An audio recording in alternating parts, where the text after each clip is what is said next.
We're good to go? Yep, all set. Okay, I'll call this the meeting of the Manchester Housing Authority for Wednesday, April 28th, 2021. I'll call the meeting to order. It is 6:32.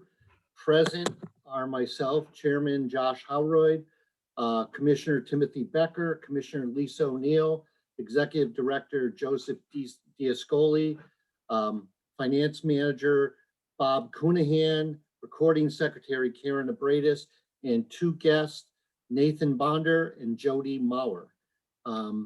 We may have Commissioner Judy Taylor join us at some point, and when we do, we will identify her.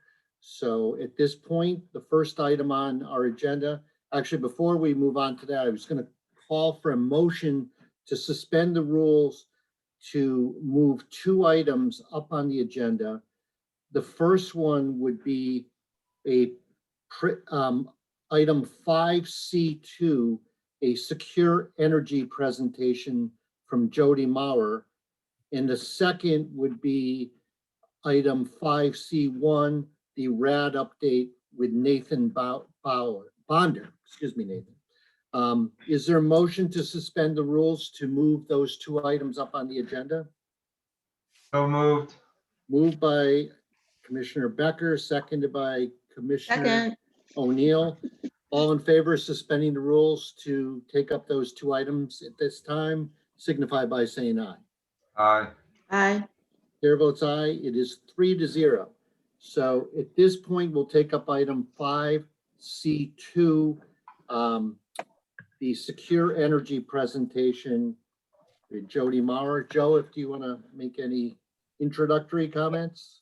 Thank you. I just wanted to introduce Jody. I think most of you may have met her a few years back. Jody, we've contracted with Secure Energy for the past few years regarding our energy and heating consumptions through Secure Energy, and it's that time of the year which our contract is coming to the end at the end of this year, and looking to enter into another agreement for a 1, 2, or 3 year contract.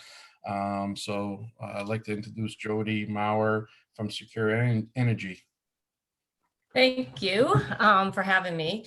Originally, Joe, I think you have in your packet that Joe sent out, we were going to be looking at the electric renewal, which ends at the end of the year, and then possibly the gas. But upon finding out some information and speaking with Joe, we wanted to dig a little bit further to see how you guys have been doing. So I'm going to be completely honest with you. You know, I don't have a crystal ball when we do this, but I want to say that I am still a firm believer of supplying contracts and locking in for your budget. So the past 3 years, I just want to analyze, you had a rate of 945. Currently, if you guys are familiar with Eversource, Eversource changes their rate every 6 months. So when I'm looking at this, I do go off averages. And right now, the rate is 839 until June 30th. So we don't know what July and December are going to be. And when I went back to analyze your 3-year average, typically you want to save money or you want to break even. We like to save. So far, you're averaging a little bit below the 945. It's actually when I analyzed everything, it's actually at 90843. So we didn't hit it quite right this time around. So I was, after speaking with Joe, my recommendation for this round is we hold off until because right now I have a rate of 8, what was it? It was, sorry, I'm looking at my notes here. 879. Yeah, 879, is that what it was? Yes. So, and we don't know what July 1st is going to be. So hopefully that July through December, and they'll release it in about 3 or 4 weeks, will be higher, and will at least the 945 will break even on your budget. And then we can refresh it, and hopefully we can get lower than that 8.7 or lower than what the proposed rates are going to be. But I did want to dig a little bit further to let you guys know that so I went back to 2016 and 2018. And Joe does have all this in his email. We didn't get it out in time for the meeting, but you were contracted, because I wanted to make sure you saved money. You were contracted at 881 with an estimated usage of just under 1.9 million kilowatt hours. And the 3-year average for that time period was 9012. So at least you saved, it came out to be a little over 3,800. Then I went back to 2015 and 2016, and you were at 99 with an estimated usage of just under 2 million kilowatt hours. And the 1-year average for that contract was 10,428. So you did save a little bit more on that contract, a little over $10,000. Your usage is down this year. You're running at about 1.5 million kilowatt hours, although the rate's not quite there yet, so you didn't have the savings. So I wanted to let you guys know that, you know, with COVID happening and the market being at a 35-year low, no one could have predicted this. But I wanted to let you know that I am a believer. I locked in, I have a 3-year contract at my house. Everything I'm hearing with the new administration going green energy isn't cheap. It is going to cost money down the road. So the prediction is there will be an increase. Again, no one has a crystal ball. I only go by what their, you know, what the predictions are. So if you guys are in agreement, I'd like to table it for 1 more month before you make a final decision, whether you'll just go back to the utility and try that, or whether you'll stick with a supplying agreement, and we can revisit next month once we know what the July through December rates are. You guys have any questions? Tim?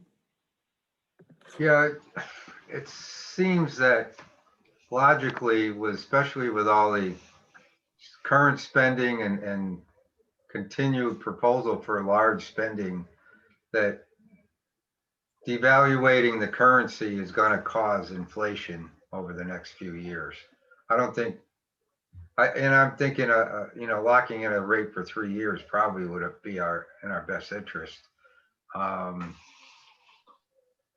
you have any idea what the 3-year lock-in rate would be, or what it would Well, be? right now, the 36-month was, when I sent it to Joe, was 8.7. Why isn't it here on my sheet? I don't have that. What is it? 8.7? 879. 879. I refreshed it this morning, and there is a 35-month at 857, I believe it was. And I don't have that contract, but it's up to you. You can lock into a 35, or you could wait till next month. And the 35 is at 8.5. I guess I just had one more question, and I see this consumption chart, and it looks like there's no seasonal fluctuations in your bar graph. Seems like it's flat. Is that? Yeah, that's just how those graphs, when I do the average, I just do your yearly average times 12 instead of the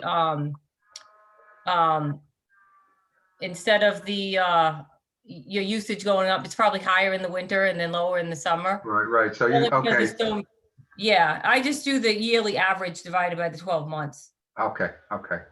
That's fine. I get it now. Do you think it'd be our best interest to wait another month before we? I mean, I want to make Contract. sure I'm doing what's right for you guys. And what you guys feel comfortable. I don't think it will harm us, you know, in any way to wait another month. If we have to shorten the term, you know, to get us in that 8 range, we could always do that. I just want you guys to feel comfortable and making sure you're making the right decision, you know? Right. And I have no objection to waiting another month, but I was going to ask Joe, are there any other alternatives available to us is it just Secure Energy or Eversource? No, I believe there are other entities out there. I know some of them have come to the Con-Nero conference. I know, for an example, I think Tradition Energy has come and supported Con-Nero. And I think there was at the national level, I want to say, I think it's Patriot, if I'm not mistaken. But there are Power Options. Is Power that what it is? I think so. So there are other entities just like Secure Energy out there that does the same survey Does and lacking the options to other housing authorities. does waiting another month to get additional information put us in any jeopardy or at all? I mean, it's always a good question because again, I like, you know, you don't want to miss the boat, but I don't think a month is going to be too tragic just if you wait. You know, again, I can't predict the future, but again, I think one more month it will be okay. You're not gonna go up to the nines is what my point is. It's not gonna jump up to the nines. I guess maybe since Nathan is here, if I may, Chair, ask Nathan, since would this affect our RAD, anything if we do with the RAD deal or? I don't think so. I don't think that, you need energy. Obviously, the cheaper you get it, the better off we are. So in some ways, we'll make it better for you. I just What wanted, I just wanted to make sure, since I know you're gonna be doing that presentation, and since we have Jody here, maybe if you Yeah. had a question. So I just wanted to make sure we have all our pieces. Yeah. What does RAD stand for? Rental assistance demonstration, Oh, okay. converting the housing authority's properties over to a Section 8 platform.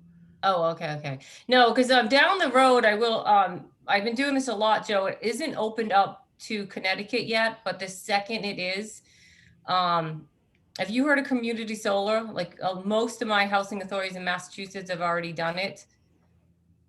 Basically community solar is, and it's not open to Connecticut, but once it is, that's when I would present it to you guys, and it's just a credit on your bill. So hopefully what it does is it offsets some of the higher costs. So you agreed, when solar farms go in, you agree to be an off taker. And I know, like I said, more than half of the housing authorities in Mass have already done it. And they're pushing to open in Connecticut. So Yeah. that could be, I think I have that already at the East Long Meadow Housing Authority, but I think with ours, once we're able to get our because as you know, Jody, we have the solar field on our property. I think once the housing authority is able to update the transformers, now we can be able to sell back our extra utilities and get the credits through Eversource. So right now, unfortunately, I can't do that. okay. Until we do that piece of the puzzle down the road. Yeah. And right now it's not available in Connecticut anyway, but yeah, East Long Meadow does do it, the town does it as well. The whole town does net metering. Right. So community solar net metering, it's the same thing. So it's just something down the road that hopefully that we can help offset some of these costs if it is open. And you do want to be one of the first to jump on it.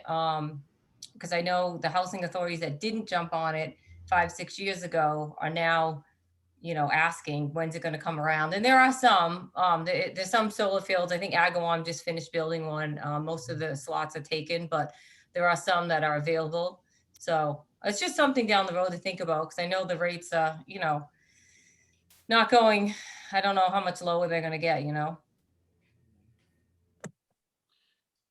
Joe, would we be okay waiting one more month or? Yeah, absolutely.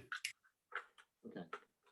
Yeah, and at that point, we'll know what, I'll have a better idea of what the 3-year average was when we include that last 6 months. Okay. And then I can refresh everything and represent where the rates are at that time. Yeah, I mean, if the board was okay, we could table this item for 1 month and take it up next month. Okay. Okay. You know when the board meeting is going to be next month, the same end of the month? It's actually a little earlier. It's Third Wednesday. no, next month is a Thursday. Oh, that's the Thursday one? Yeah, it's actually May 27th, Thursday, May 27th. if I'm Okay, not mistaken. perfect. Is that right, Joe? I'm double checking right now.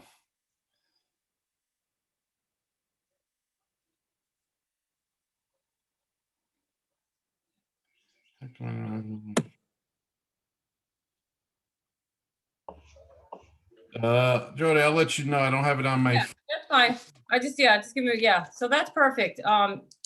If we do that, that's going to be my recommendation. So I think I have it. Wait a minute. Is it the 20th or the 27th? I think the 20th. That sounds right. The I 20th. have it, Okay, I have it as the 27th. yeah. It's okay. Is that wrong? I don't want to minimize my screen and well, let me see. No, Well, it's fine. I was I'm just looking curious. on our No, you can let website. me know. Yeah. Because that's the fourth week, not the third week. That's why I Yeah, mentioned there this. was, hold on, website. I'm in the website.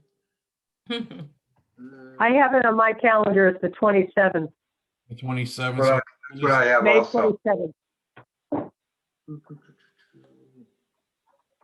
I can confirm. that Oh, it's, it is The I know why, 27th. Joe. That was the Father Week. That Ah, was Father Week, yeah. that's why, May 27th. May 27th. I just, it is on the website, 27th. We Okay, were supposed to be in San see how long Antonio. that's how long it takes us to make a decision, Jody. 15 It's okay. We're good to go. Okay, well, when that item comes up on the agenda, we'll have a motion to table, so. Okay. Okay, perfect. Thank you for joining us. Did- Boomer, did you have a Boomer, question? Boomer's Did you got a want to discuss question. did you want to discuss the gas also, the natural? gas? Yeah, I did want to move on to the gas. So the gas, again, being extremely low. And I saw this happen back in, I want to say 2013, 14. So gas, on the other hand, I'm probably next month going to make the recommendation to go back to the gas company if you guys feel comfortable with that. Because right now, when we contracted, we did a long-term, the first time around at the 599, which I think is anything in the fives for gas, I truly believe is a good rate. And you saved a little, about $2,500 at that point. And then this past year, we did a 1 year only because you were at 6.7 at the time. And we contract you at 6.2, which, and the average is 6.5, but right now the gas is at 5.2. And I can't touch that. I can't get anywhere near that right now. So, and I don't see, honestly, CNG going any increase substantially right now.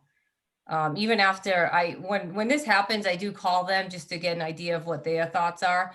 And for a while they were extremely low, only because the state only lets you increase 25% at a time. So when they finally got to something normal and they were in the sixes, okay, fives make sense, but now they're down again. And I don't know when they're going to be able to go up. The only thing with the gas is, and this is the Connecticut natural gas, if you go off a contract, you have to stay off for 12 months or you'll get penalized. So, which isn't a bad thing, because I truly believe the rates are going to stay in the fives and the fours and you'll be okay, because I can't get you that low right now at all.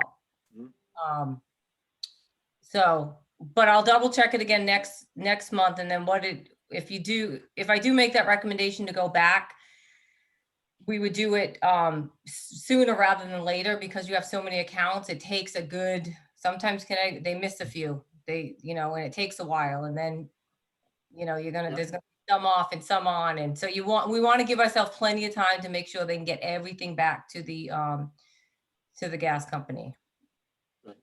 okay. Appreciate that. Any other Thank you. questions while we have Jody?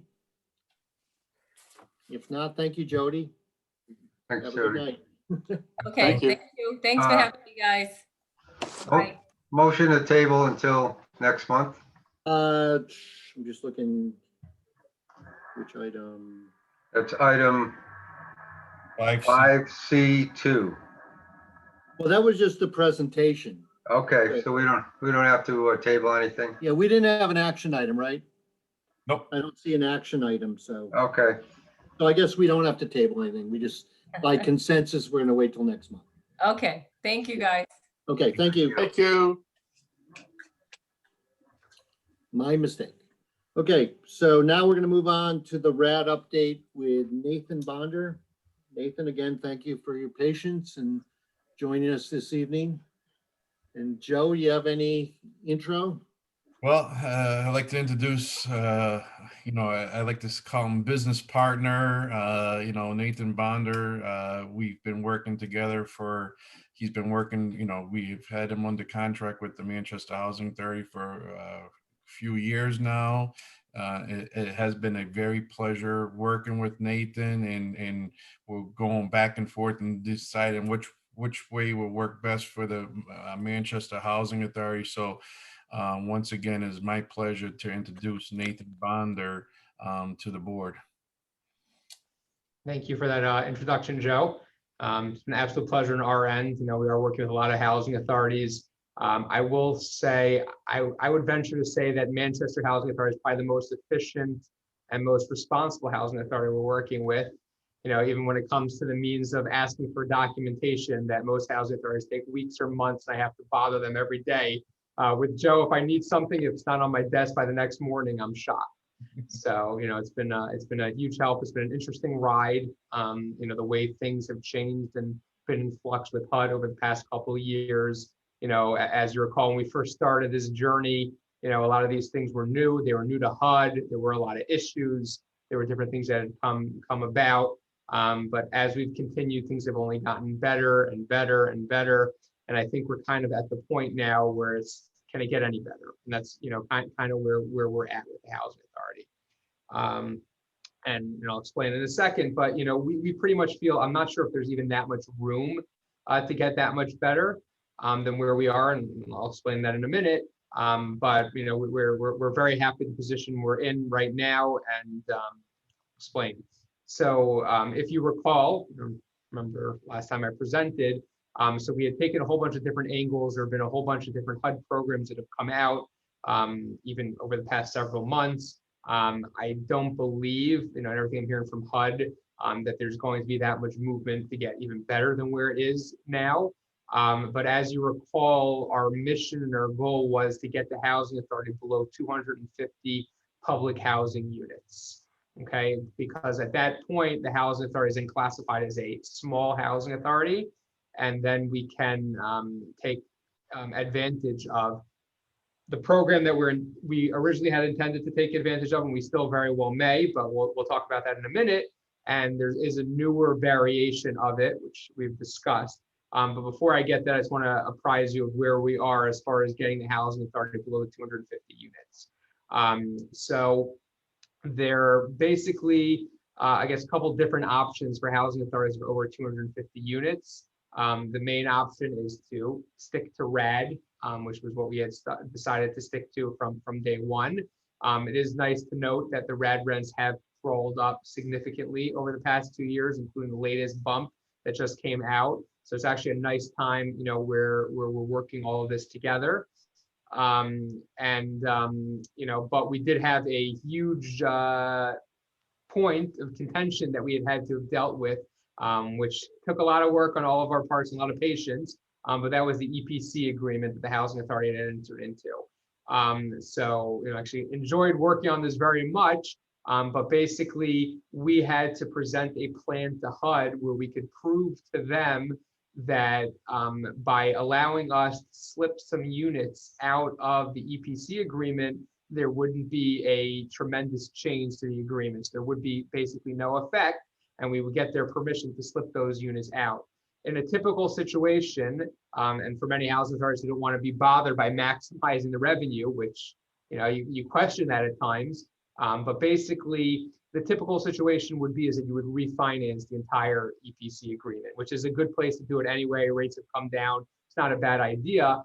But in order to maximize the revenue coming to the Housing Authority, we require doing this transaction in a couple of phases, so we can fully maximize that. And the problem is that if we're not refinancing the entire agreement, how do we get permission to be allowed to siphon off some units, so to speak, to be able to do this conversion?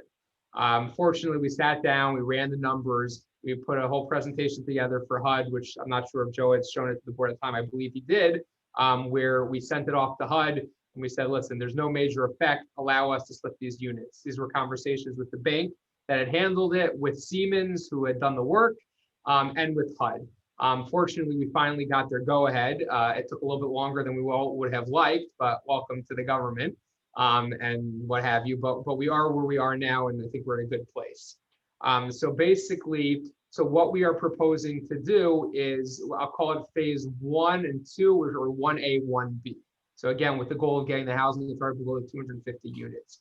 So the first phase and what we're doing now is we're almost complete, is we are going to be putting a Section 18 demo dispo application into HUD. Now what that is, so typically these applications are used when you go to HUD and you say, my units are in complete disrepair, they're in bad shape, let us knock it down or let us sell it, okay? And there's different variations of why HUD would let you.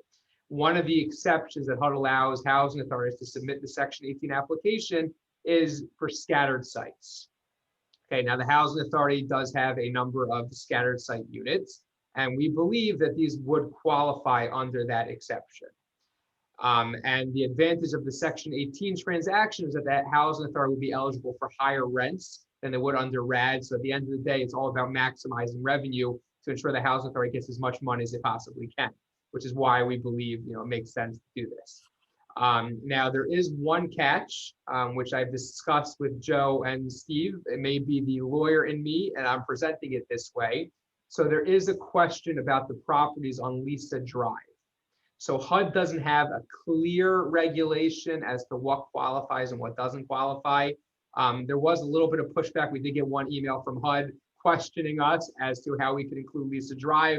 I answered back and then they shut up. So I guess they're waiting for our application. And the question becomes, is that really contiguous sites that are next to each other are technically not scattered, okay? But the way Lisa Drive is situated, where you have the duplexes and then there's 2 properties that aren't owned by the housing authority and some more duplexes on the other side, I strongly believe that the housing authority does qualify under this exception. Now, I will tell you though that, you know, you never know with HUD.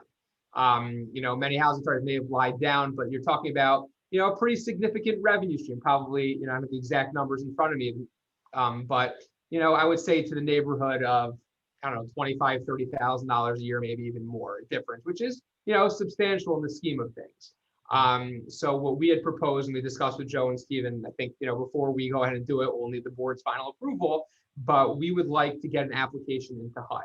There is a chance that they're going to reject it. Full disclosure, I can't say with 100% certainty, but we find with HUD sometimes you got to push them a little bit. So, you know, we're anticipating a little bit of pushback, which we did receive a little bit, but I do feel strongly that, you know, I wouldn't take the housing authority down this route if I didn't think we had a very decent chance of getting approved. Now, the worst case scenario is they may make us pull out some of those Lisa Drive units, which we'll deal with, and we can just put them in under RAD. The deal still works fine, but again, it's just about maximizing the revenue. So what we're hoping to do is we're trying to get that application out real soon. And we're just about finished with the application and see what HUD says. I think there's a very good chance that everything's situated. We'll get a pretty quick answer, but you never know with HUD. You know, we are using and putting all our connections to get a quick answer, but, you know, hopefully we will. And, you know, we are almost ready, and we had started the process of the RAD application, which we're going to be doing on the 26 remaining units of getting the housing authority below the 250. But it's, you know, I thought it would behoove the housing authority to just see what happens with the Section 18 application. I don't want to wait months, but if it's a couple of weeks and we hear a response where just in case they reject it, it will just be a lot easier for the housing authority to just submit one RAD application instead of amending what we did. So I think it's worth it to just do it in that sequence, even though in my mind, you know, there's no real reason to wait, you know, tremendous amount of time, but I think it's just a smart way of proceeding. So we did get HUD's permission. So we siphoned off and we went through all the units and figured out which would have the least effect on the EPC. We chose the units. We're actually a little bit below the 250 threshold. I think it's 248 or so. And the reason why we did is HUD doesn't like you splitting up buildings. So, you know, of course, we'd like to get every little last unit in there. But, you know, so we went to HUD, we drew a map and we said, these units are RAD, these scattered sites Section 18, and the rest of the units are going to be, you know, phase 2. So we have all of that together. We pretty much have the application together. It will probably have to be 2 applications. Not a big deal as the 2 applications because the same information. It's just that the units are in 2 different amps for whatever reason that happened. So, you know, the way HUD looks at it, we're probably just going to have to present it that way, which is not a big deal. So we're hoping to have that in real soon. We're basically done on our end. But we did send an email to Ballard Spahr yesterday, who's the law firm that the Housing Authority had retained together with Mike Rona. And we're just hoping to just sit with them for a couple of brief minor questions that will change the application. It shouldn't be anything complicated. So hopefully we can set that up in the next week or so, and the application should be just about ready to go. Now, as far as the couple of things that we will need to complete it, so we will need to have a resident meeting. Okay, so which we like to do anyway, but we're going to have to inform the residents of what's going on, what our plan is, the typical questions that we're going to get about are they going to get thrown out, is income going to go up, that kind of stuff. So that's something that has to be considered. One of the things which I had discussed, which became a conversation with Joe and Stephen, was as far as in the first phase of that Section 18 application, there is the tenants will have to be reevaluated. So as opposed to RAD, which they don't. So we wanted to make sure, and we went through all the tenants and what have you, and we do not believe it will be an issue of any of the tenants qualifying. We just wanted to be sure about that, which will kind of change from the next phase. But to make a long story short, so we have those together. Now there are a couple of things that we will need from the town to sign off on, which we're preparing in conjunction with the application. I'll call them all rubber stamps, but no government official loves to hear the term rubber stamp. But the issues that we have to resolve are, we're going to have to do an environmental review exemption, so similar to what you do every year. So because we're not doing major repairs, it really shouldn't be a big deal. It's kind of signing off a document. The Housing Authority attested to us that they're not making major repairs to these units. We don't believe there's, we qualify for an exemption on the environmental review application guidelines, and we should be okay. So that's one of the documents that we're putting together now that we will need the town to sign off on.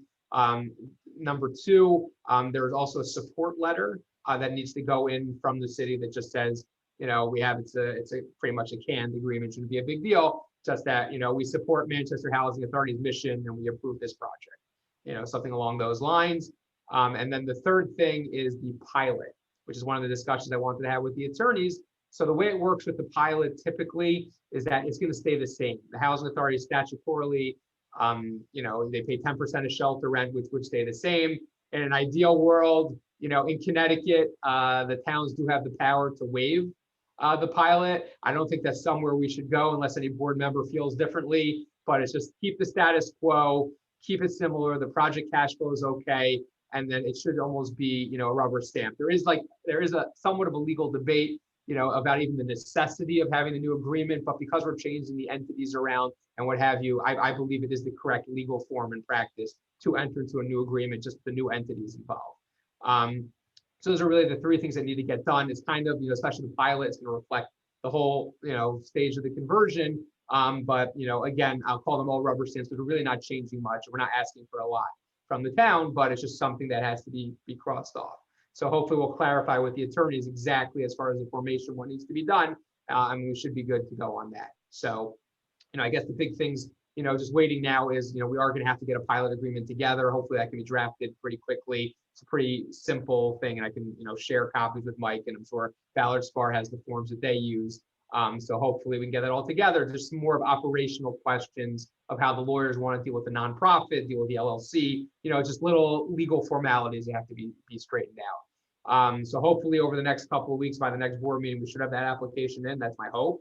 And I'm going to coordinate with Joe and his team as far as, setting up a resident meeting, which we'll have to present to HUD, a meeting, a notice, and minutes. And I like to have a sign-in sheet, really belt and suspenders, but I think it's just something good to have. And then we should be ready to go, and hopefully we'll hear back soon. As far as the RAD, there's 26 units, so we're kind of working in conjunction. Again, I would like to hear from HUD on that first phase of the application to see if we have to include the other units, but we'll wait and see. We'll juggle it. So over the next month or two, hopefully we'll have an answer one way or another. I'm trying to act very confident to HUD. It's case closed as far as letting us convert the Lisa Drive through Section 18. Maybe there'll be pushback, maybe not, but I think it's something worth fighting for and something we should get, but I can't guarantee that. And so hopefully we get these applications in, we can close these deals. because the next phase of the 250 units and less, HUD will not allow us to apply for any of those programs until we can show on the books that everything's been released from public housing. So really, these deals have to close. But I am fairly optimistic. I see no reason why we shouldn't close this year, hopefully much sooner before the end of the year. But again, you're dealing with HUD. Things can happen, with lawyers and what have you. So I don't want to make any promises, but I would like to hope that the first two phases could close hopefully the next, we're end of April, hopefully by the end of the year, or latest by the beginning of next year. So we can move to phase two. If the board would like, I'm happy to discuss phase two a little bit, or is it a little bit further down the line? I know I don't want to keep you guys here all night, so it's up to you. We appreciate that, Nathan. I think you kind of hit the highlights, and I think my big takeaway is really the one issue that we may have to reassess our application or applications is the Lisa Drive. And essentially what it comes down to is HUD considers Lisa Drive like a single community. Right. We've always looked at Lisa Drive and the 16 units, I believe there, Yeah. 60, 8 duplexes as scattered site. Right. So it's like, we don't have a community center there. We really don't have a sense of community there per Right. se. I mean, frankly, most of those people interact with the housing authority, but they don't necessarily interact with each other. But Right. that regardless, I mean, that's really the major outstanding issue. Yeah. But if we don't prevail on that, there's plans B, C, and D that can follow on its heels. You hit the nail on the head, and exactly, that's the argument to HUD. They're operated as scattered sites. So Right. whether they're next to each other or not, and there's still the argument because they're separated, I think we have a very strong argument. We don't look at them as one community. So, but, and we're going to push hard, but that's kind of where we're at. You got it. Tim? Just a few questions. The Lisa Drive issue is it possible that the nonprofit could acquire those units from HUD, our nonprofit? Yeah, And spin them off? Because they're pretty good revenue producers. Exactly. And they're going to be even better revenue producing. So that's exactly the plan.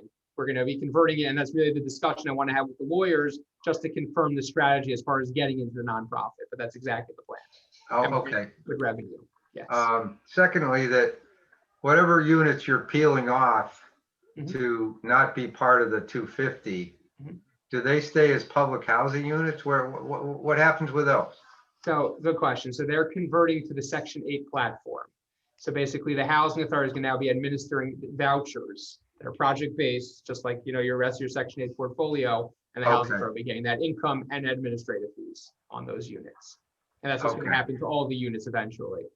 But the housing authority retains ownership of it. Exactly. Housing authority retains ownership. And this is where, I just want to run by the lawyers, exactly as far as instrumentality or, how we put it together with the nonprofit. But the goal is to probably put into the nonprofit that you guys have. Just one request, if the board doesn't object to, could we get like a Reader's Digest version of the phase two?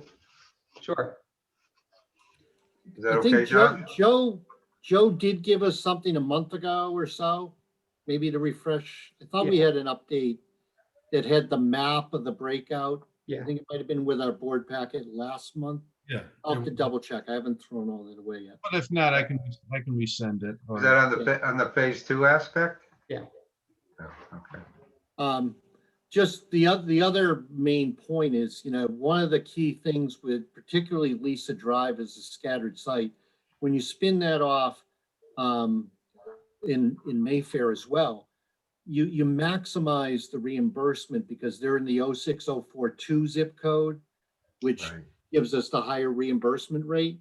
So that's an element of this strategy.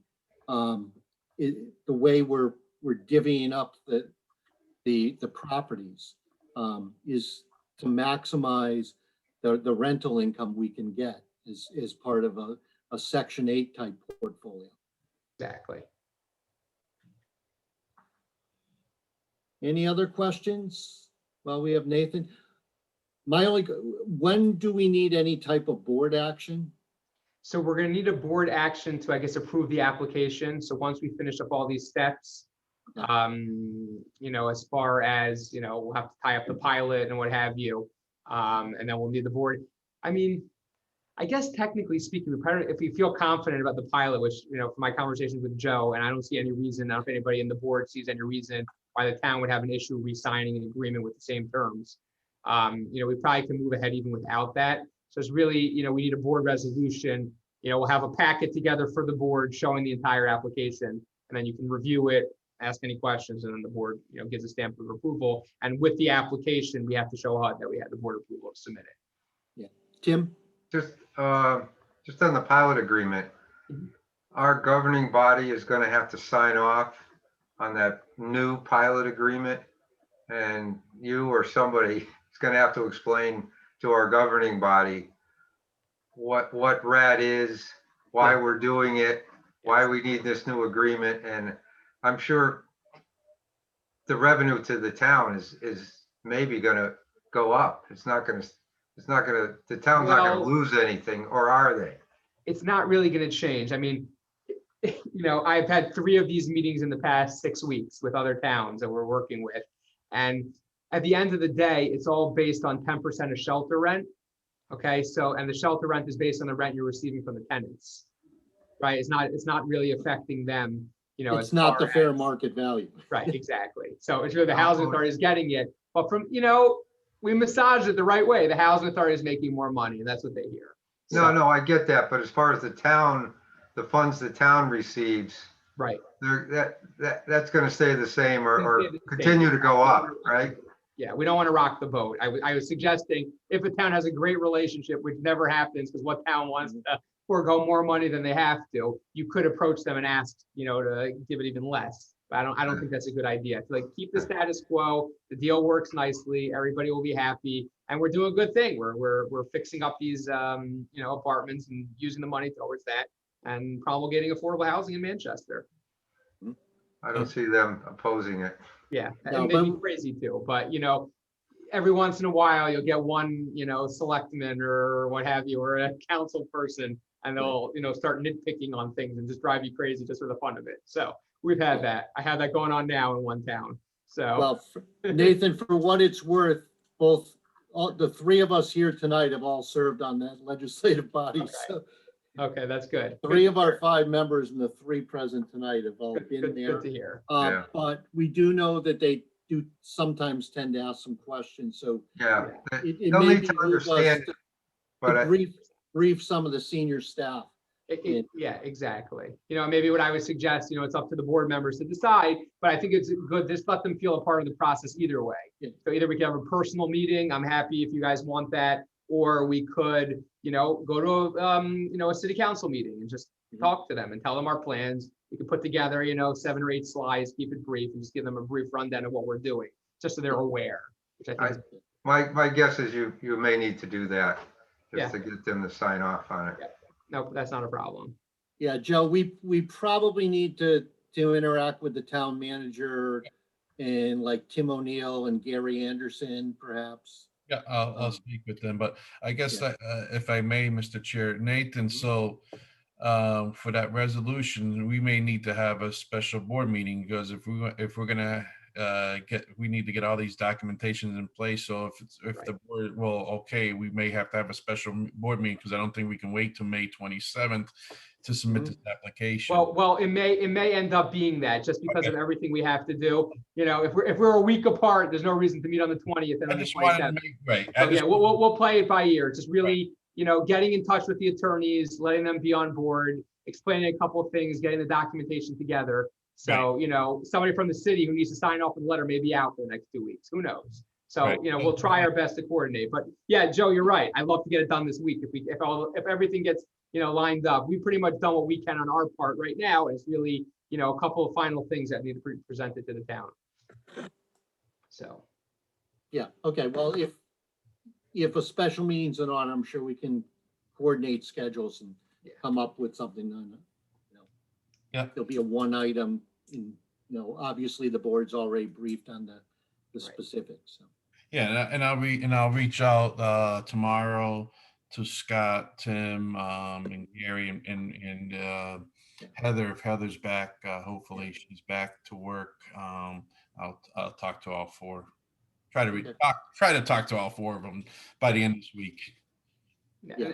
And it should be fairly simple. We just had this issue, it really depends on the field office. Fortunately, the engineers of the Hartford field office understand the environmental part, which is nice because I have other field offices that don't. So hopefully it should be a fairly smooth process. Just looking at documentation, and we make it easy. We literally get a whole packet together. It's, everything is in front of whoever has to sign off on it, and so they can see what we're talking about.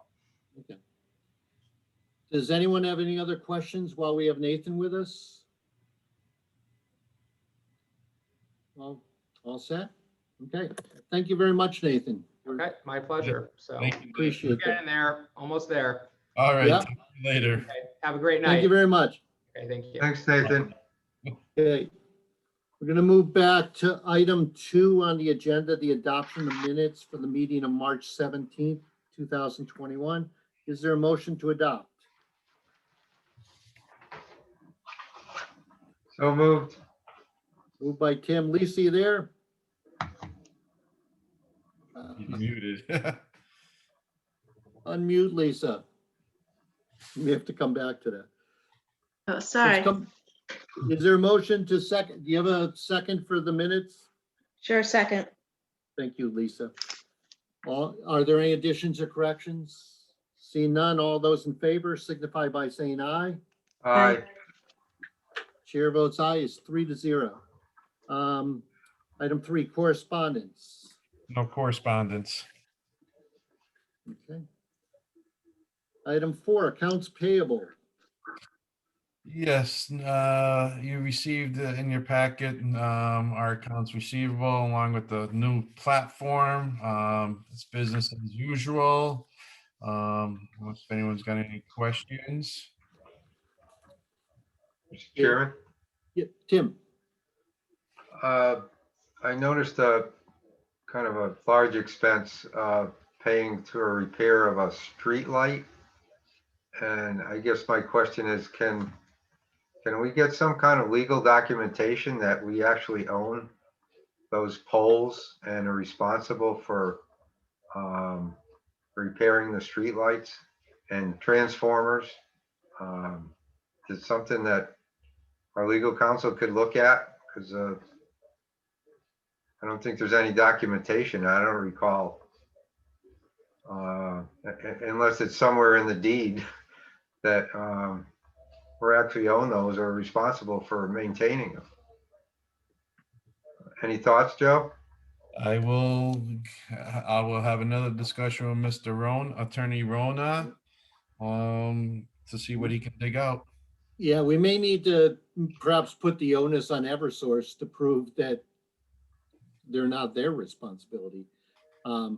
Ironically, Tim, at West Hill Gardens last year, Eversource came by and there's like 30 poles or approximately 32 poles. Yep. They probably marked about a dozen or so with spray painted X's on them for replacement. And are they going to And then- replace then them? Then they said, oh, never mind. They're not our responsibility. Yeah, I'd like to see some legal documentation to prove that. I think they're trying to But skirt their responsibility unless they can show some legal document that Housing Authority owns it. I think by default should belong to Eversource. yeah, ironically, Eversource has all kinds of energy efficiency programs. And, if nothing else, maybe this could lead to some type of negotiation and maybe we meet them in the middle. If in fact it is our responsibility, because if we were able to do an upgrade to replace the utility poles and transformers, and then we'd have the ability to put the solar field on the grid. So it could be a win-win, but you're dealing with Yeah. Eversource. Well, hopefully our council can look into it and maybe get back to us in future meetings. It may just take a doesn't- while. It doesn't seem right that it falls on the Housing Authority to maintain the electrical poles and streetlights. Hey, I kind of remember something when I was on the board of directors that we did, that whole, down on West Center Street there, Mhm. was really not town streets, not, all that I remember was not, town roads. I think everything was owned by the housing authority from what I remember back then. Cause I But the- remember there was some sort of deal with the snow removal and a bunch of other stuff. Mm. Well, the So town I does, guess- town does the snow removal, correct? my guess is you're gonna. Yeah, but it was some sort of special deal and everything else. It was kind of like they didn't have to do it. Wonder if we There's could, a- So Check I with think I think they may come up with and we may own it, so, don't Yeah, there, I don't mean, bet on them owning it. there are a number of streets in town that the town doesn't own, but they maintain, like sections of Autumn Street, sections of Spring Street. Things you assume are town streets. Historically, there may be, it's like the adverse possession that if you've been using the land, you actually have some legal rights to it. yeah, there's some little side streets off of Prospect too, that, are really long driveways. Right, right. But, I don't know, it's gotta be written down legally somewhere. Yeah, Maybe the town would have it, but, Yeah. unless we can document it, I think. yeah, I'm guessing it's on the deed or on the housing authority paperwork from way back when. Yeah, all right, maybe some research could be done. I'll do the research on that, Tim. Thanks, Joe. The other thing, and I don't know if it's reflected in some of our payments for March, it certainly will be with April. And Joe, maybe you want to just give a Yes. real brief update on the Yeah. issue with the water line at Yes. Mayfair? Because we've Oh, had At Mayfair, is Yeah. with the leaks in the water system at Mayfair. so back in November, we had a water main break at Mayfair Gardens in which during that night, we had our board meeting in which I was getting calls from some irate tenants because, they were hoping that we were going to have the water back on at 1 o'clock. But unfortunately, when our guys were out there and they turned the water back on, there was a second water main break. So that night, if you may recall, water finally got turned on at 6 o'clock. So in December, our water bills, we had about a $5,000 water bill once again. January comes around, we had another $5,000 bill. We're going, what in the world's going on here? So we've had EJP, who's also a contractor for the town, does a lot of work for the town of Manchester. I've been on the phone with the town, with the water department, and trying to figure out what's going on because for the last few months, each month, the water bill was about $5,000. EJP's been out to the property, digging up sound equipment, you name it, everything coming out. They can't hear anything where this water leak may be coming from. We had them install new shutoff valves because there's only one shutoff valve for the whole 16 units. So, and everything that's underground was the original parts that they found. So they were more afraid of closing it that was going to snap the shutoff valves, and we would have more major problems. While talking with the town and all that stuff, finally they've changed the water meter. We said, I was saying that from day one because we had the same instance up at the Congregate years ago. So they changed the water meter, still high usage. You look at our drains, storm drains, everything is dry. We just don't know where this water's going. I guess apparently last week, the water department was across the street at the school and digging up over there to see if there's a problem over there. So As of right now, we're probably spent about $25,000 in water bills expenses, but we cannot find any leaks and everything. Now, because of this major problems that we had, we are going to put this under the emergency under our capital, our capital funds, because it's an emergency, and I don't want to deplete our COCC and everything else. So we may have we still got an investigation going on. The town's been great working with the water department, but the only thing is that they say is because the meter's running, it's our responsibility. I'm hoping something comes out from EJP saying that they found a leak somewhere else, or where this water's going, or where it's coming from. We have no idea. Poor Dave, our maintenance foreman, he's pulling his hair out off the top of his head, calling everybody, and they've been doing such a great job in trying to figure out. We've gone into all the apartments to test the toilets and all that stuff to see if there's any leaks from the toilets. Nothing. We just don't know. And same thing, it's so unbelievable that the storm drains are dry as a whistle. If this water was underneath the buildings by this time, I hate to say this, all of our buildings would have been sunk and there would have been a huge sinkhole, and everything else. This is a ghost. It's very frustrating. But we got the major players out there and trying to figure out where this water issue is coming from.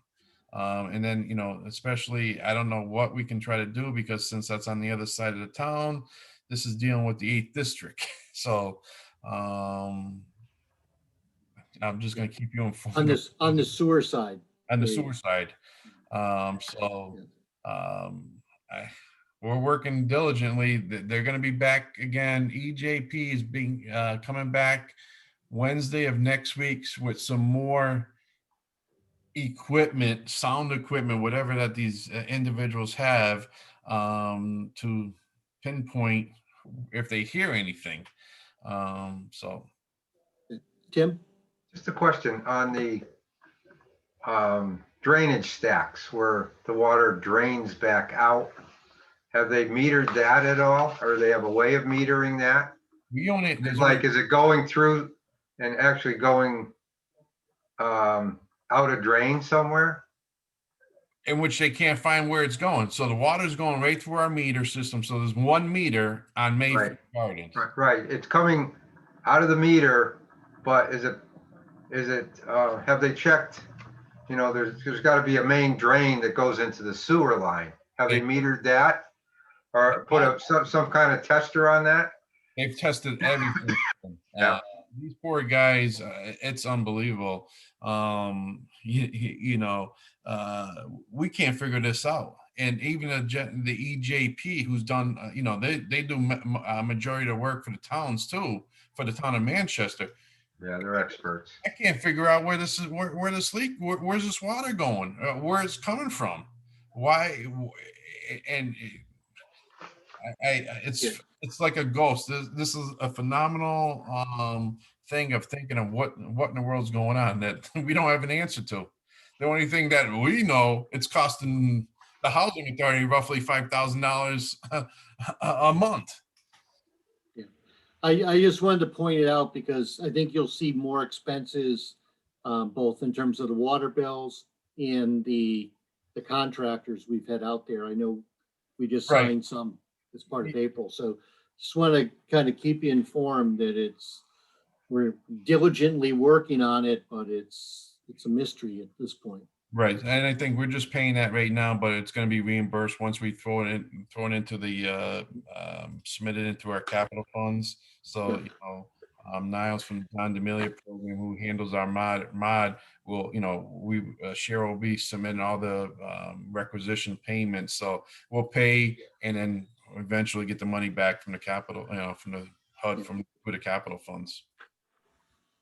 Okay. Any other questions on the accounts payable? If not, we're going to move on to item 5, the executive report and the financial statements for March. Yes, so attached is our monthly report, devised by Mr. Coonahan. As you see with all the comments, Housing Authority is, doing very well, per se. We've also added on the bottom of the reports, as Tim has asked, we finally got some financial statements from DeMarco Management, who's handling Spencer Village. So when you look at the consolidated financial information, the second page, on the bottom, you'll see the balances for Spencer Village LLC. Don't know if you have any questions or if Boomer wants to elaborate a little bit more on this. Actually, the Spencer LLC, that's the actual statements from DeMarco. So I'm not sure that's actually Spencer LLC. That might have been my mistake. What, is that correct, Joe? Yes, you're correct. I'm Yeah. sorry. All right. So they're a month behind on what information we've received at this point. So I just figured I'd put that in there so you had, along with the way that we report, the same ideas, the same items in there from their financial statements. So if that meets your approval, I'll continue to do that.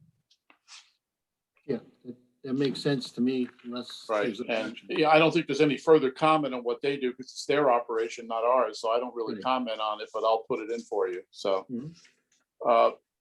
the other points that I would do in the report is, like I usually mention, the summary of income and expense for the whole authority together actually shows that we have income at 52.4% of our budget this year, which we're at the 50% point in our budget halfway through the year.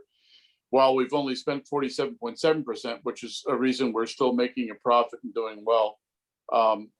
Want to point out one other thing. We received something from HUD today that Joe sent me that was a general thing that said, if you're having problem, obviously the government still wants to give out money, even though we're doing okay. If you're having a problem meeting your bills and stuff like that, and you're in a certain area of, they call it MOR, which is amount of months you have to pay your monthly bills, or how many months it is to pay what you do in a month. If you were at 2.0 or less on that, HUD was going to come for some additional funding for you. We're at 6.59. So that just again points what, a good point we are financially. I just wanted to point that out to you since that just came out today. Yeah. I don't know if there's any other questions on the report I did. I'll be glad to answer them. No? Any questions? Looks like we're in brackets this particular month. Is that correct? Overall, yeah, it's usually what I do, and I mentioned this to you in the past, the month is a little skewed on what happens because there's a lot of quarterly expenses, which is insurance is only expensed once every quarter from the insurance register. So that comes in there. Also, pilot payments were put in there. Though we don't pay them at this point in time, we accrue them on the quarters. And also there's another adjustment that comes in for, we do an adjustment on compensated absences.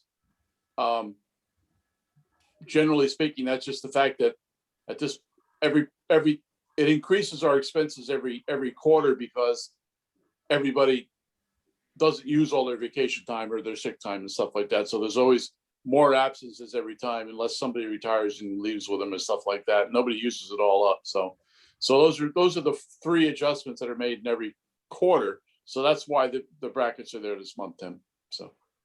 Okay. Okay. So the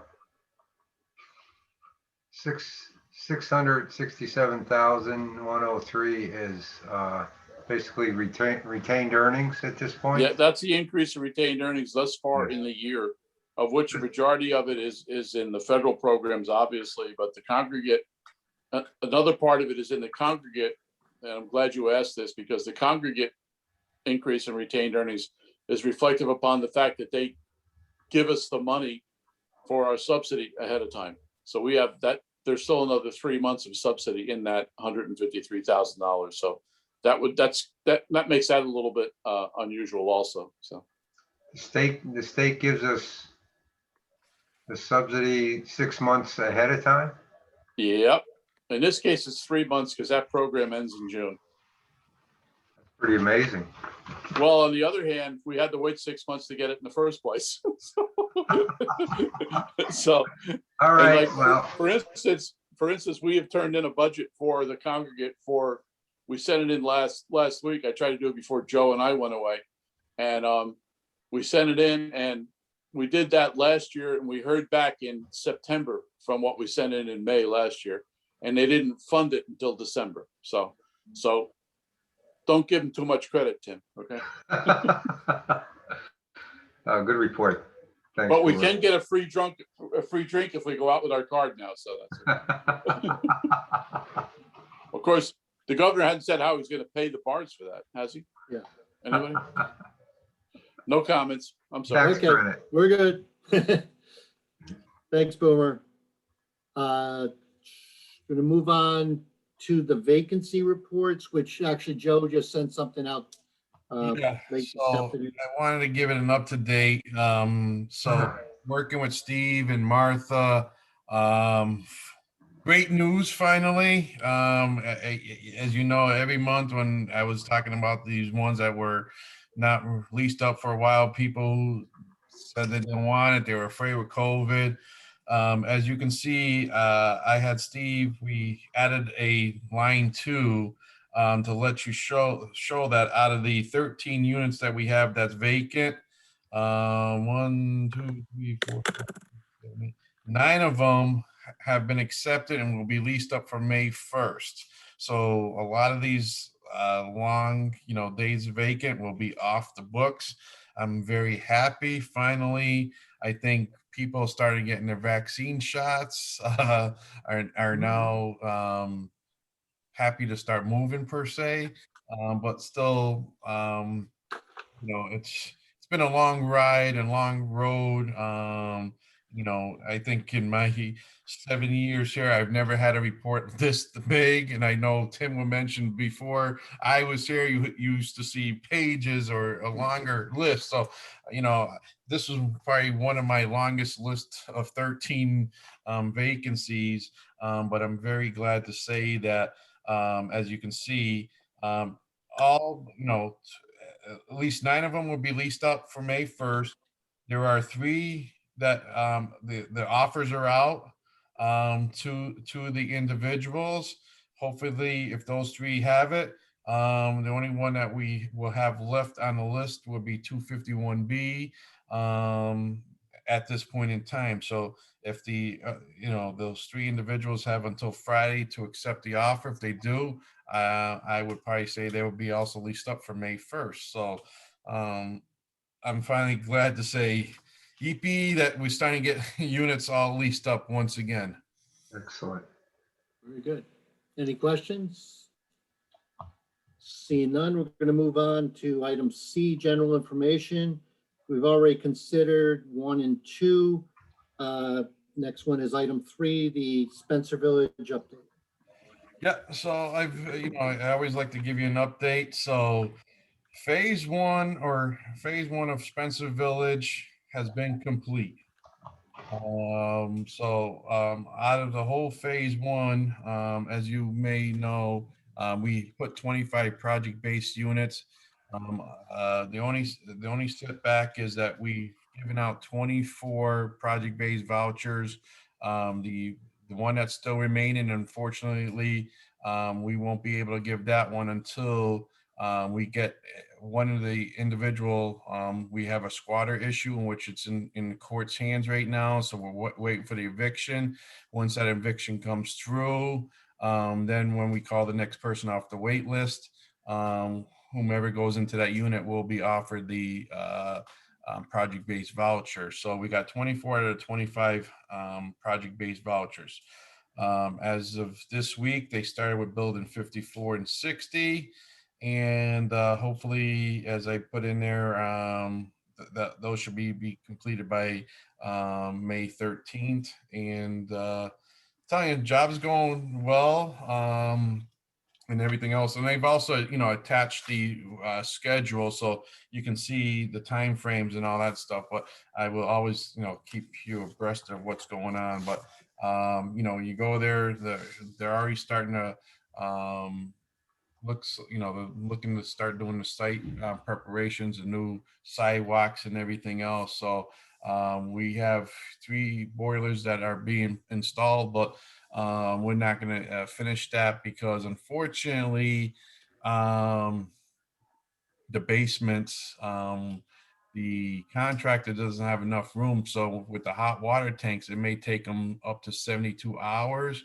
I told him I cannot have that happen because under the statute, residents can only be out of hot water up to 48 hours. So they're looking up for a game plan on that. And of course, they don't want to put the new heat system until probably in May when the weather is warmer and all that stuff. So once you don't have to use heat. So sometime in May or June is when they've probably finished the furnace, the boiler system. So into those 3 units. But I gotta say, Pioneer Builders have been doing a tremendous job, and they're just plugging away. Very good. Questions?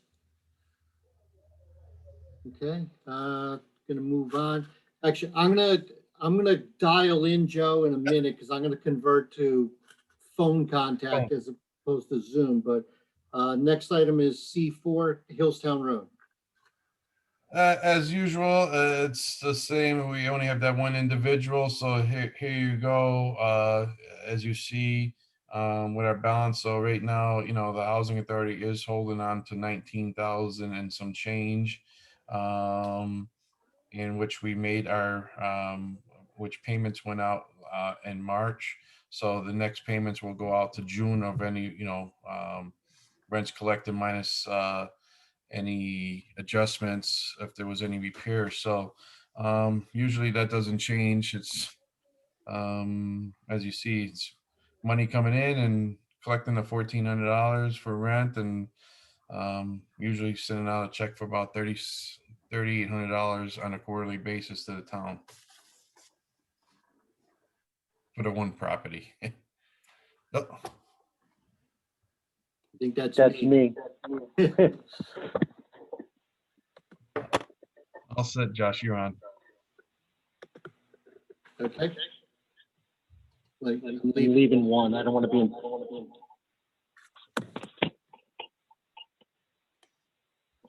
Okay, can you hear me? We can. hear Yes. Let me turn volume. Okay. So I'm going to move on to item 5, the COVID expense report. Yeah, numbers really haven't changed. We still have until December 31st of this year to utilize any expenses that we may need. So I'm still working with the team. If there really isn't any expenses, then we will start taking like we did in the past, and taking it out of payroll to make it nice and easy and everything else. But I still see what happens. The only thing right now that I'm waiting for prices for the congregate is to do the air filtration at the congregate. But if we do see anything else that we need to do around our offices for COVID, we still do have a little money left in the kitty to do those changes. Okay. Any questions? Okay. Hearing none, going to move on to item 6, CDC eviction moratorium extended. Yeah, I wanted to let the board know that once again, the moratorium from the CDC has been extended to June 30th of 2021. And I gave you the nice little reading materials on that. So just to let you know, I'm hoping that this will be the last one, so housing courts could be reopened and, cases could be brought up. But I have a funny feeling that it will probably be extended one more time, and everything else. Just wanted to let the board know, about that because, there are some issues that we have that of people, in which be under new business, but there are individuals that are not paying their rents, for some reason, and thinking they cannot get evicted and all that stuff. So this is a lot of false information that's being given out, to them, but just it's mind-boggling how landlords can't do this with the CDC, with their power that they have in getting extensions of this moratorium. Hard to believe. Yeah, thank you for killing my printer with all that info. but you do it. Well, I like to keep my bosses informed of what's going on. Yeah, there you go. Okay, does anybody have any questions? If not, I'm gonna move to item 7, RFP for attorney services. Yeah, I just want to let you know that our 5-year contract is up, with our attorney, Halloran Sage. So wanted to let you know I went out with an RFP. The deadline is this Friday from all the attorneys. I personally put out about 10 of the RFPs out to surrounding attorneys. It's also been posted on our website, and of course, it was posted in the Hartford Current regarding our RFP out there. So I'll wait and see how many responses come back by Friday. Okay. Question, Mr. Chair? Joe, you're breaking Tim? up. Can you hear me now? Yeah, I just had a question, Josh. It's Tim. Yeah, go ahead. Have you received any responses to date, Joe? No, No. usually with these RFPs, I always get them on the day of when they're due. The last day.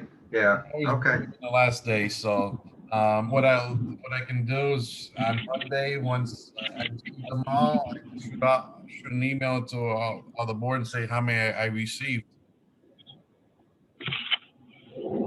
Yeah. Thanks, Joe. You're welcome. Okay, if there's nothing else, move on to item 8, CDBG.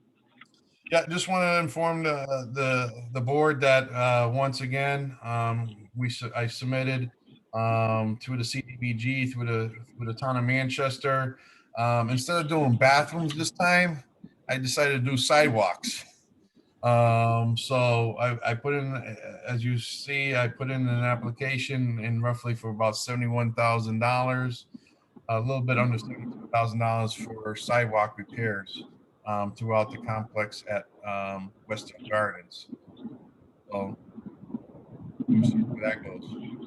In the past, we've been roughly getting anywhere, a little bit over $50,000 on renovations on 4 bathrooms. So because of COVID, we're hoping to start 4 within the next couple of months, and then another 4. So we got 8 units that are going to be getting rehab. So I figured, why put another 4 at this point in time? Figure I will do the sidewalks because of all the heat. Question, Mr. Chair. This is Tim. Yep, go ahead, Tim. Joe, are these sidewalks the ones that lead up to the units? Because I assume the town has responsibility for the Yeah, these are sidewalks along the streets, right? Right, Is that so correct? up to the properties and all that stuff. Absolutely. And Yeah. right. And we got some that's on the street. So, with with a lot of the heat patches. So we had a contractor come out. We went through the whole complex, and I think, you know, I think the guy did a very well documentation and everything else. So I think this is something that the town likes to do for the safety of the residents too. So I figure we'll try to do something different this time around. That sounds Yeah. excellent. The sidewalk, this is along Bluefield Drive going up to each residence. Yeah, Bluefield, Case, House, so the whole Westfield Gardens ones that needs to be done. That's the contractor. We had gone out to all the different streets that we have on West, the Westfield Gardens complex. And this is, Joe, it's Karen. I'm sorry, but there's an awful lot of background noise and I can barely hear you. Hey, Josh, I Okay, think, Josh, can you mute in between, I will now. I think it's just road noise. Okay. yeah. Those sidewalks, I imagine are original from the building of the units in the 60s. The way I look at it, some are still the originals, and you can see some were replaced because of work that we may have done with the underground pipes and all that stuff. But you can just see the lips, because of heaves from the winter time and everything else. I figure we wanted the safety of our residents. Our residents are, no disrespect, elderly and disabled in the wheelchairs, or I don't need a wheelchair, or they're with the walkers. We want the safety of our residents. The safety is my main concern, and that's why I said I think this year would have been a great. When I do my walks, I notice it, and I'm like, you know what? Let's see if we can do something different. So since I got 8 showers going to be being in process that, we got CDBG funds for the last 2 years. I said, instead of going for another $50,000 per se, let's try the sidewalks. And I think that would be, I think the town would like that, and knowing it's the safety for our residents. So That's excellent. otherwise, if not, I believe, this would be part of our RAD conversion and all that stuff too. So that we had that in our RAD plans too. So figuring, hey, if I can get this and save a little bit there, and I could do something else with that money from the RAD. Be a good project. Yes. Okay, Josh, I'm all done. Okay, move on to item 9, the Economic Development Initiative. Yes, so I just wanted to let you know that there was an economic development initiative that came out, in which I've been working on that I saw. So I was contacting our Congressman Larson's office and other legislators in the state of Connecticut. I was working with John D'Amelia on that, and seeing this, because I had a phone call with Tim Kaiser, who is the executive director from FADA, and one of his liaisons over there. And we had a nice little conversation in which I wanted to get a little bit more information to see what we could possibly do in trying to get more funding. So what I did is there was a 5-page questionnaire in which I did submit the information. So I put the proposal in, and hopefully that if I'm able to, and this is the part right here, Tim, that you're talking about, I put in for the utility poles and transformers. So, there's X amount of dollars. I made it lucrative, but everybody's going to be going for this money on it. So, I figured, hey, I'm going to give it a try. If it goes, it goes. If it doesn't, it doesn't. It's no waste of time. But there was some money out there, and I'm trying to get it. Kind of scary that the House members are now doing earmarks, Yes. as well as the U.S. senators, but there's money available. Glad you applied for it. Yeah, I applied and hopefully we'll see what happens. So, hey, what's the worst they're gonna do? They say no? Okay. You know, I spent a little time on that and everything else. So, Any other questions? If not, we'll move on to item 10, the New Haven Register article. yes, I just wanted to show you, I don't know if people saw it, but the New Haven Register had contacted me a couple weeks ago when they heard that I was the Con-Nero president. And the reporter wanted more information, and he was hard to believe. You know, he was trying to get in touch with the Commissioner Salem Mascara Bruno and the Department of Housing and CHFA because, you know, at that point in time, before on April 12th, you know, his question to me is, Joe, could it be possible that only 2,000 people have applied for this emergency rental assistance program in which the state has $237 million? I kind of explained to him at that point in time, yes, and I kind of gave him, the reporter, a little bit of insight, information on what needs to be done. So I just did not know if you saw this in the paper that, you know, they did have my quoted me on that ERAP and everything else. So I just wanted to point that out to you just to show you. So of questions from reporters, just in case if somebody came back and said, oh, your executive director is being quoted in the paper and all that stuff. So I just wanted the board to know, you know, the question, and, you know, still the same thing, you know, when we'll talk about the under the new business, you know, a little bit more about that. But I cannot see, like I said to the reporter, I can't see the states, how they're going to be giving out $237 million. And like I told the reporter, that prior to this emergency rental assistance program, you know, you had the THRAP, the tenant rental housing assistance, that was $40 million, in which I believe the state spent, I believe it was $27 million for payments for individuals that were behind on the rent and everything else. So let me see where that goes.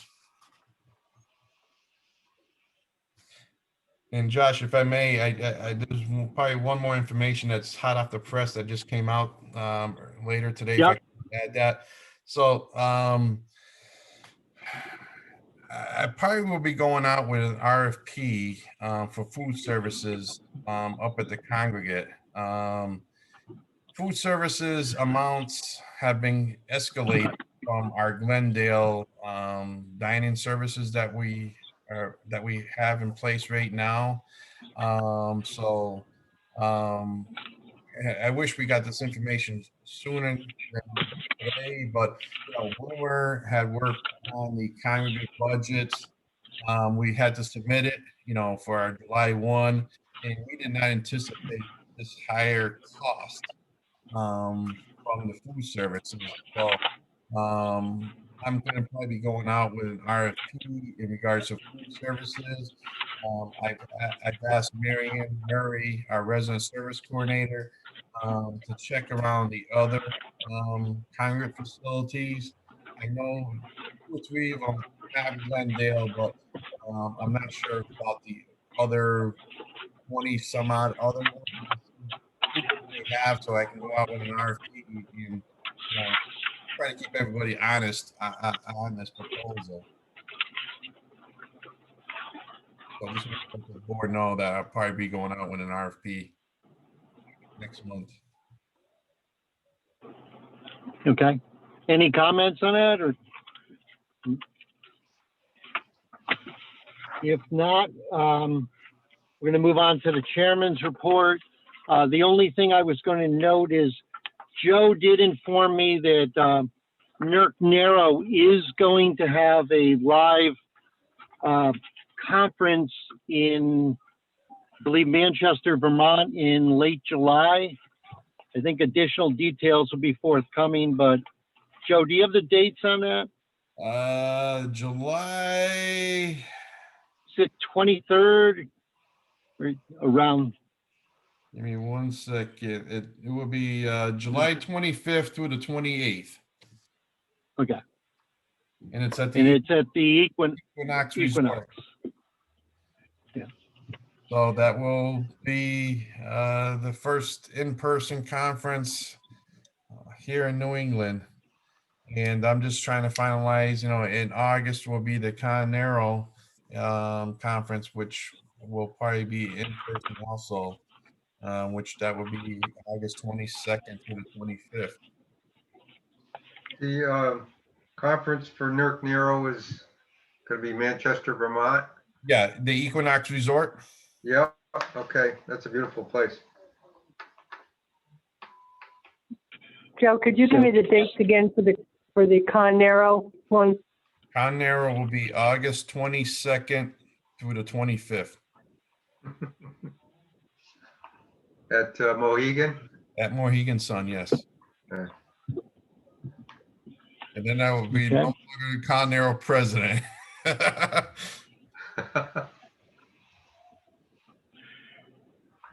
Okay, so that was the chairman's report. Old business, is there any new information regarding that pending resident lawsuit that we got notice on a month or Yeah. two ago? Yeah, yesterday Steve had informed me that the insurance company has submitted pictures to us showing pictures of snowbanks and everything else around the car. When I was taking a look at these pictures, I told Steve that he may want to respond back to the investigator on that because the pictures don't have dates. So if you're taking these pictures by phone, there's a snapshot of a date and time when you take those pictures. So there is no dates on there, and I'm not going to speak on behalf of the investigator, but that would be my first question is we didn't have snow for, I think, 2 weeks prior to that incident, which he had shown snow banks, which is, I'm going to say, highly impossible.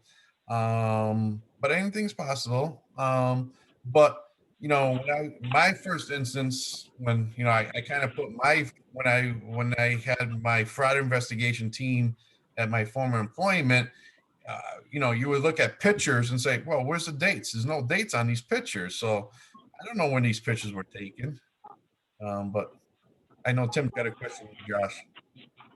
Oh, I'm sorry. Question, Okay. Mr. Chair. Go ahead, Tim. On digital photos, contained in the data is something called metadata. And you can usually access that by, on a PC, right-clicking on the photo. Mhm.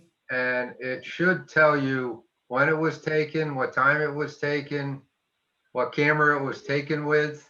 All that data may be incorporated in the photo, so that maybe at least tell you when it was taken. Right, and that's why I asked Steve to, get back with the investigator and ask that question and all that stuff, because, hey, I could take a picture at any time, but, you would think that there would be a date of that. Are they? Well, were those Joe, print- did they just give you a hard copy of a photo, or was it electronically submitted? No, it was electronic submitted, so it's whatever copy that Okay. they must have gotten. So, that's why it Yeah. didn't have dates or anything. So that's why I asked Steve. I said, Yeah.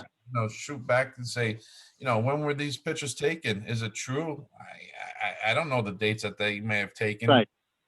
These pictures. Yeah, that was Tim's point, is that Right. you can right click on the photo and you may have that information. Oh, okay. It may be available. Yeah. If you right click on the photo, go all the way down to properties. Yep. Then there's a tab that says details, and that's the metadata on the photos. It'll tell you the date taken, the size of the image. I even have the what camera it was taken with, what the exposure was. Okay. The focal length of the lens. I don't know. Hopefully you could confirm at Yeah. least the date taken. Right. I'll ask Steve because he's got the email, so I'll find out But tomorrow. shouldn't the insurer be doing all this investigation? That's what I would say. But that's why when I saw these ones, Steve got the information. I said, something's up. I'm like, Okay. something about find out when these pictures were taken. And there's no dates. I'd like to know when these pictures were taken. No, it's up to the insurance company to either settle the case or bring it to court, one or the other. Correct. But Yeah. you know, that's I was just using my mind and saying, hey, that was my Yeah, thoughts. yeah, good question. Hopefully they can get it resolved. Right.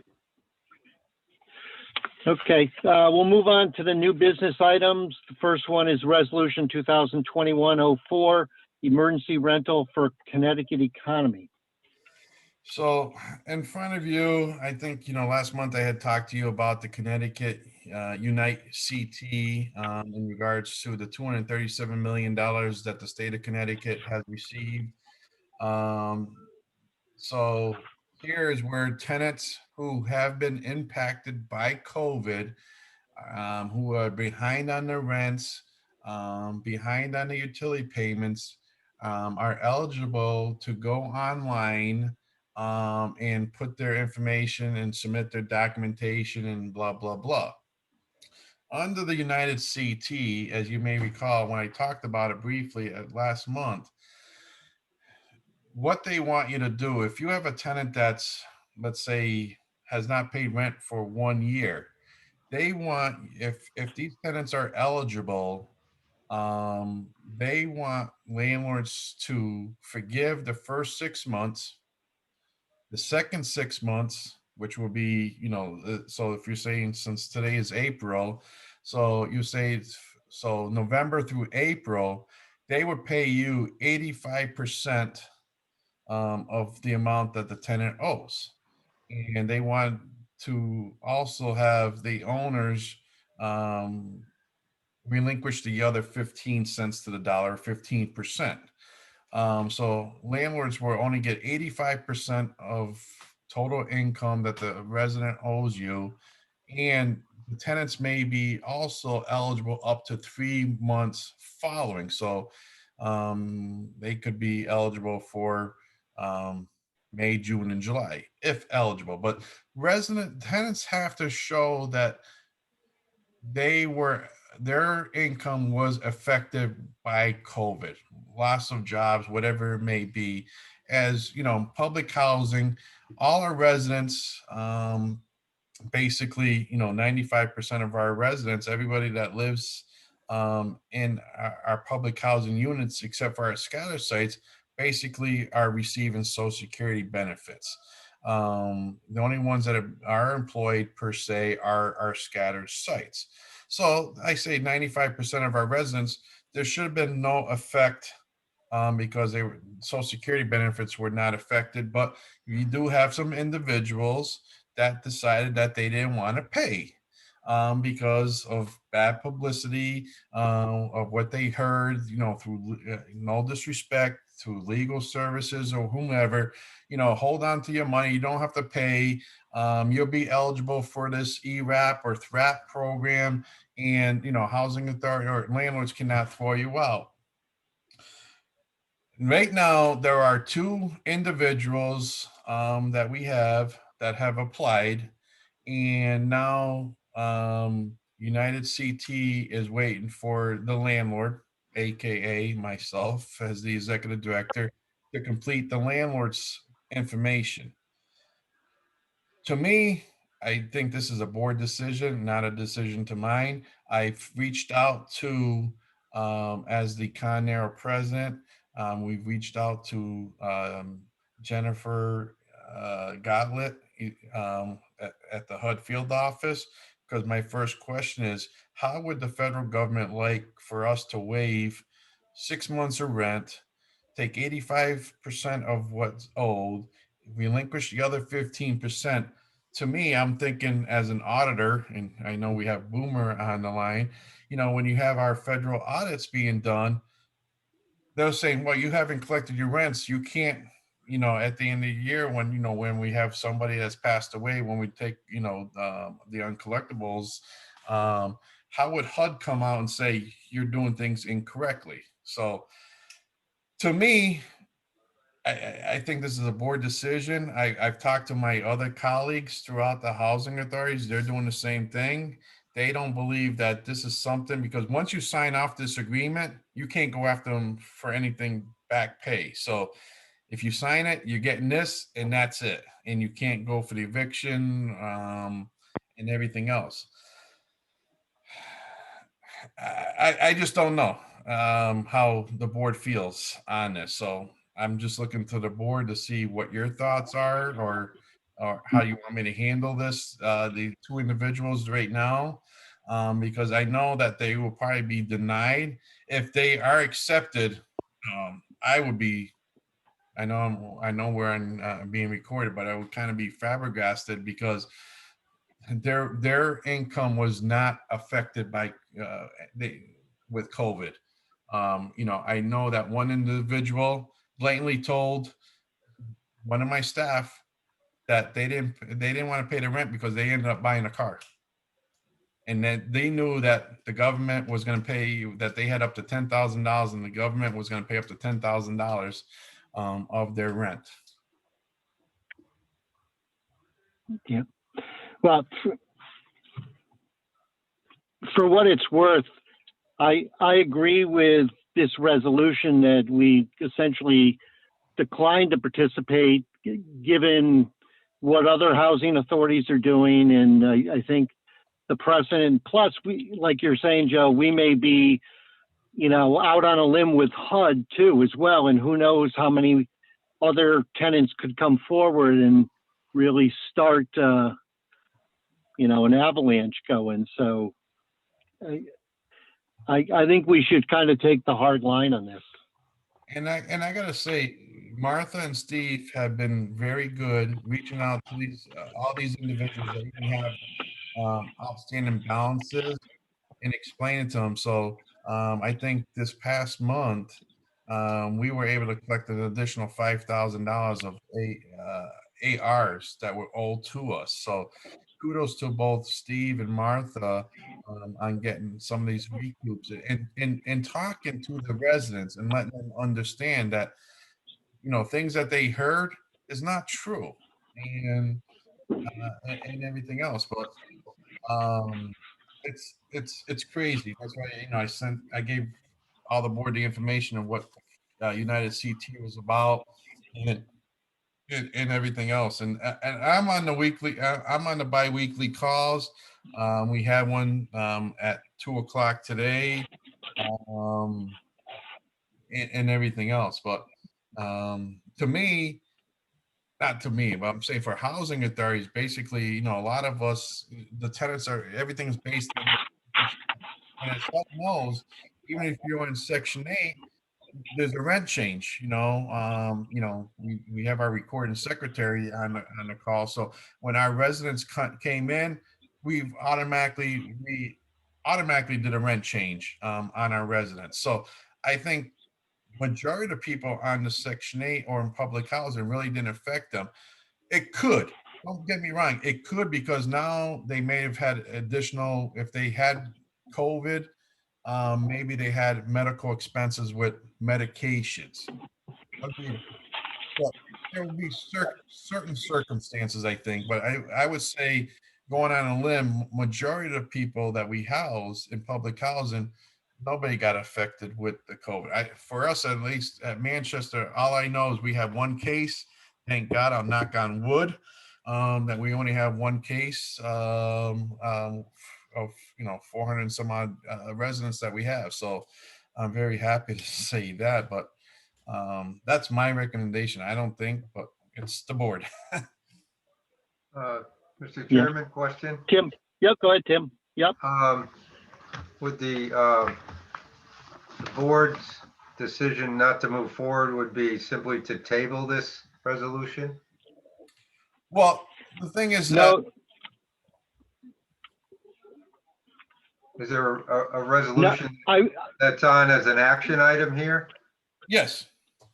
So yeah, no, the resolution, essentially says that we're gonna just proceed with the notice to quit procedures to evict, individuals or families who have failed to keep up with the monthly portion of rent since they were not affected by the COVID-19 pandemic in regard to lost wages and/or interim rental adjustment, and not to have MHA enter into an agreement if the tenant is eligible under the Unite Connecticut guidelines of the emergency rental assistance of the Connecticut economy, since the housing authority would waive anything over 6 months and accept a 6-month payment and accept a 6-month payment of 85% per the state of Connecticut and waive the remaining 15. And then it says, now therefore be it resolved that the Manchester Housing Authority hereby wishes not to enter into the state of Connecticut Department of Housing Unite CT guidelines pertaining to the emergency rental assistance for Connecticut's economy. I actually have one little typo in there, Joe, on the top of this second page. Not where it says, and accept it should be accept, ACCEPT, not expect. It's Gotcha. not an exception. That's spell check. Gotcha. Yeah. Okay, I'll make that change. But so Tim, I think it's, Okay, I that we're see the gonna resolution. retain our right. Okay, What's I that? see I see the resolution now. I was looking at Yeah. at the state letter. Right. It sounds like it would not be in our best interest to go in a program and then have the tenants not be funded. And Yeah. we wouldn't have any recourse, correct? Correct. Right. Motion Okay. to. Is there's a to motion, adopt. moved by Tim. Is there a second? Second. Seconded by Lisa. Discussion? Seeing none, all in favor signify by saying aye. Aye. Chair votes aye. It's 3-0. Item 2, Resolution 2021-05, fiscal year 2021 income limits. Yeah. This is our annual exercise of adopting the income limits. Yeah, so HUD comes out for every by April 1st of every year, the new income limits, they did go up a little bit. So therefore, I'm just asking the board to accept the fiscal year 2021 income limits that was published by HUD, going into effect for April 1. Okay. Is there discussion? Is there a motion to approve the resolution? I'll move it. It's Lisa. Second, Tim. Moved by Lisa, seconded by Tim. Discussion? All in favor signify by saying aye. Aye. Aye. Chair votes aye. It's 3-0. Item 9, items for future agenda. Anybody have anything for a future agenda? Do we expect to have Nathan back next month? Yes. Yes, okay. And possibly a special meeting if necessary.